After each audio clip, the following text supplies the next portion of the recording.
Hello students, आज हम class 8 की साइंस की वर्कशीट नंबर 16 कर रहे हैं। ये 9 सितंबर के लिए आई है। इसमें हम धातु एवं अधातुओं के बारे में पढ़ेंगे। चलिए बच्चों शुरू करते हैं। आज हम धातुओं के रासायनिक गुणों के बारे में जानेंगे। धातुएं ऑक्सीजन से अभिक्रिया कर धातु ऑक्साइड बनाती हैं। जब भी धातु ऑक्सीजन से अभिक्रिया करती है तो ये धातु ऑक्साइड का निर्माण करती है। पिछली कक्षा में हमने जाना था कि मैग्नीशियम रिबन को वायु में जलाने पर सफ़ेद रंग की राख के रूप में मैग्नीशियम ऑक्साइड की प्राप्ति होती है। यहाँ पर इसका प्रैक्टिकल करते हुए दिखाया गया है। ये बर्नर है जिसमें से आग निकल रही है और ये मैग्नीशियम रिबन है। जब इसे जलाया गया तो इसमें से सफ़ेद रंग की रोशनी निकली तथा इसमें से कुछ सफ़ेद रंग का पाउडर बना। सफ़ेद रंग का पाउडर मैग्नीशियम ऑक्साइड है। लोहे की वस्तुओं को वायु में खुला रख देने पर वह वायु की ऑक्सीजन व नमी से अभिक्रिया कर आयरन ऑक्साइड बनाता है, जिसे लोहे में जंग लगना कहते हैं। आपने भी अपने घर में लोहे पर जंग लगते हुए जरूर देखा होगा। ऐसा क्यों होता है? क्योंकि लोहा वायु में उपस्थित ऑक्सीजन व नमी से अभिक्रिया करके और आयरन ऑक्साइड बना लेता है। इसको हम अभिक्रिया के रूप में इस प्रकार लिख सकते हैं। आयरन यानी लोहा प्लस ऑक्सीजन प्लस जल, इससे हमें मिलता है आयरन ऑक्साइड। मैग्नीशियम ने ऑक्सीजन से अभिक्रिया की तो इसके लिए बीच में हम प्लस का साइन लगाएंगे और हमें इससे मिल गया मैग्नीशियम ऑक्साइड। जब कॉपर के बर्तन को लंबे समय तक नम वायु में खुला रखा जाता है तो उस पर हल्की हरी परत जम जाती है।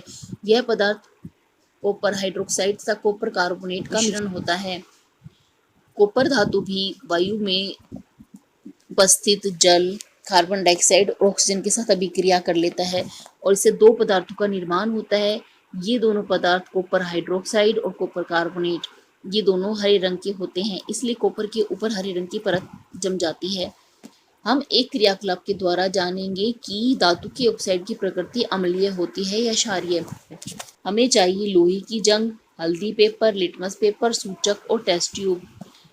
जंग को एक टेस्ट ट्यूब में इकट्ठा कर लिया, उसको पानी में घोला। रस्ट पानी में नहीं घुल पाता, आप रस्ट की जगह मैग्नीशियम ऑक्साइड भी ले सकते हैं। मिश्रण को थोड़ी देर तक खिलाया और नीले और लाल लिटमस व हल्दी के सूचक से टेस्ट किया। हमने देखा कि रस्ट लाल लिटमस को नीला कर देती है और हल्दी के सूचक को लाल कर देती है, तो हम कह सकते हैं कि धातु के ऑक्साइड क्षारीय होते हैं।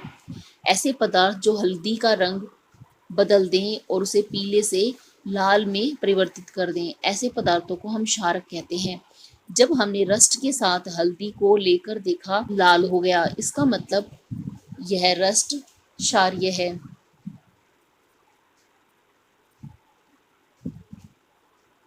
जल के साथ अभिक्रिया।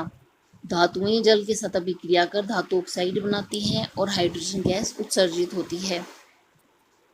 धातु प्लस जल, धातु ऑक्साइड और हाइड्रोजन गैस, सभी धातुएं इसी प्रकार अभिक्रिया करती हैं। जो कम क्रियाशील धातुएं होती हैं वे जल के साथ अभिक्रिया करती ही नहीं हैं। सोडियम धातु बहुत अधिक क्रियाशील होती है और यह ऑक्सीजन और जल के साथ इतनी तेजी से अभिक्रिया करती है, इससे इतनी ऊष्मा उत्पन्न होती है कि इसमें आग लग जाती है। इसीलिए सोडियम को मिट्टी के तेल में रखा जाता है। कुछ धातुएं आयरन या लौह जल से धीमी अभिक्रिया करती हैं। सोना जल के साथ कोई अभिक्रिया नहीं करता क्योंकि सोना बहुत ही कम अभिक्रियाशील होता है। अतः हम कह सकते हैं सभी धातुएं जल के साथ अलग अलग गति से अभिक्रिया करती हैं।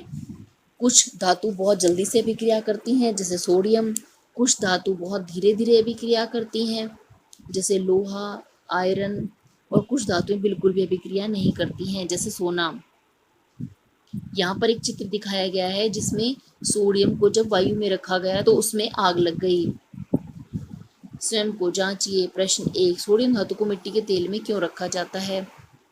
यह ऑक्सीजन और जल के साथ बहुत तेजी से अभिक्रिया करती है जिससे बहुत अधिक ऊष्मा उत्पन्न होती है, इसीलिए सोडियम को मिट्टी के तेल में रखा जाता है। मैग्नीशियम रिबन को जलाने पर क्या बनता है? मैग्नीशियम रिबन को जलाने पर मैग्नीशियम ऑक्साइड का निर्माण होता है। लोहे के दरवाजे व खिड़कियों को पेंट क्यों किया जाता है? लोहे के दरवाजे और खिड़कियों को पेंट इसलिए किया जाता है कि लौह धातु वायु के साथ धीमी अभिक्रिया कर लेता है और रस्ट का निर्माण करता है। जब हम इसे पेंट लगा देते हैं तो रस्ट नहीं बन पाता है। धातु के ऑक्साइड की प्रकृति कैसी होती है? धातु का ऑक्साइड क्षारीय होता है।